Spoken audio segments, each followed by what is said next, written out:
किसी विशालकाय भयानक जंगल में एक डरावनी चुड़ैल रहती थी।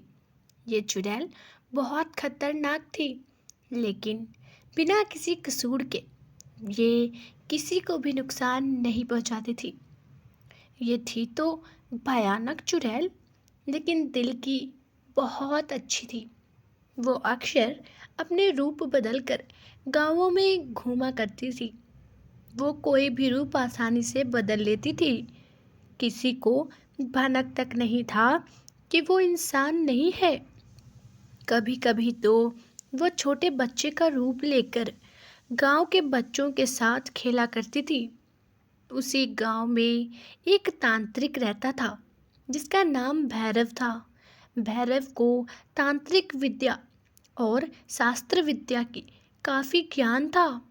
वो किसी भी मनुष्य को देखते ही उसके अतीत और भविष्य को झट से जान लेता था। वहीं दूसरी ओर था एक क्रूर जमींदार जो गरीबों पर अत्याचार करता था। जमींदार का एक साथी था, एक नन्हा पक्षी जो बहुत ही चतुर और चालाक था। जमींदार गरीबों से जबरदस्ती अनाज लेता और कर वसूली करता था। गांव के गरीब लोग जो सिर्फ खेती पर ही आश्रित थे, सभी उस जमींदार से परेशान थे। लेकिन वे कुछ बोल नहीं सकते थे, क्योंकि जमींदार के खिलाफ बोलने वालों को वो गांव से बेदखल कर देता था।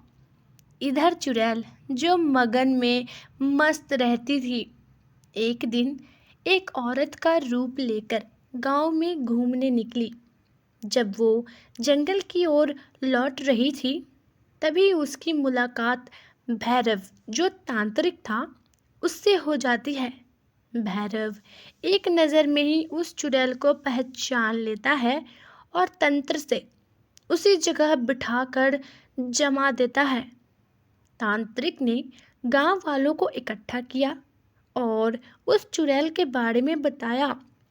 साथ ही उसके कारनामों का भी खुलासा किया। लोग उस चुड़ैल के बारे में जानकर हैरान थे। सभी लोग हक्का बक्का था। भैरव ने चुड़ैल पर अपना मंत्र मारा तो वह अपने वास्तविक रूप में आई। सभी लोग हैरानी से उसे देखते रहे, कोई कुछ बोल नहीं पा रहे थे। तभी चुड़ैल ने कहा, मुझे आज़ाद कर दो। मैं आप लोगों से विनती करती हूँ, कृपया मुझे जाने दो। तभी उनमें से एक व्यक्ति ने कहा, अरे ऐसे कैसे जाने दे? तुम चुड़ैल किसी का भी रूप ले सकती हो। हमारे छोटे छोटे बच्चे हैं, ना जाने तुम उनके साथ कब क्या करोगी। चुड़ैल ने कहा, नहीं नहीं, मैं किसी को कुछ भी नहीं कहूँगी। मैं भी कभी इसी गांव में रहा करती थी, कृपया मुझे जाने दो। भैरव ने कहा, मैं तो तुम्हारी सारी सच्चाई जानता हूँ, लेकिन मैं चाहता हूँ कि तुम अपनी सारी बात खुद ही गांव वालों के सामने कहो। मैं तुमसे विनती करता हूँ, कृपया कर कहो। तब उस चुड़ैल ने अपने जीवन की संपूर्ण कहानी बताई और कहा कि जमींदार ने उनकी ज़मीन हड़प ली, उनकी खेती बाड़ी सब हड़प कर उन्हें घर से निकाल दिया, उन्हें दर दर भटकने के लिए छोड़ दिया था। मैं इस गांव में अपने परिवार का बदला लेने आई थी। मैं इस मौके के तलाश में थी कि कब जमींदार का हानि करूं। गांव वालों ने उस चुड़ैल की बात को समझा और कहा, उस जमींदार ने हमारे साथ भी बहुत बुरा किया है, लेकिन हम उसे कुछ कह नहीं सकते, नहीं उसके साथ कुछ कर सकते हैं। हमें अपनी इंसानियत पर कायम रहना है, उसे जिंदा रखना है।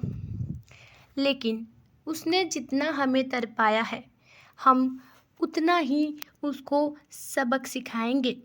सब मिलकर उसे पुलिस के हवाले करेंगे। उसे अब कानून ही सही सज़ा देगी और उसे कड़ी सज़ा दिलवाएंगे हम सभी मिलकर। सभी गांव वालों ने विचार कर जमींदार को पकड़ने की योजना बनाई।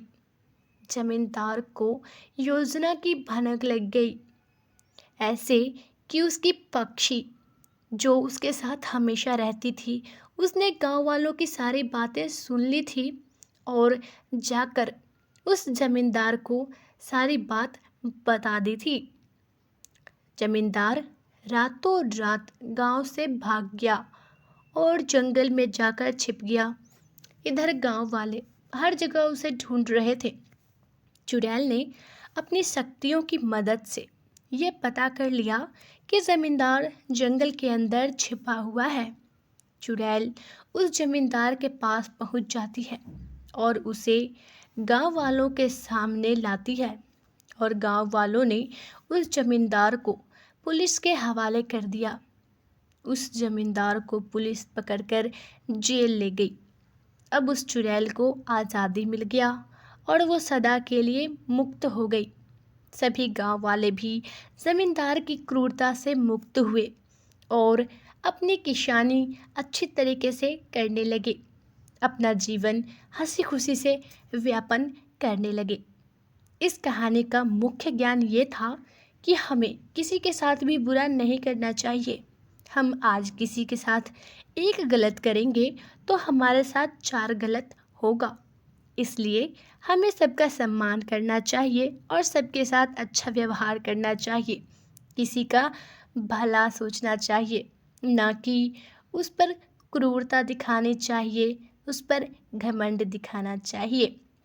अगर आप लोगों को हमारी ये प्यारी सी कहानी ज़रा भी पसंद आई हो तो हमारे इस प्यारे से वीडियो को लाइक ज़रूर करें और ऐसी ही प्यारी प्यारी वीडियोस के लिए, प्यारी प्यारी कहानियों के लिए हमारे चैनल स्टोरीज आरवी को सब्सक्राइब ज़रूर करें। हम अपने चैनल पे ऐसे ही कहानियाँ प्रतिदिन लाते ही रहते हैं।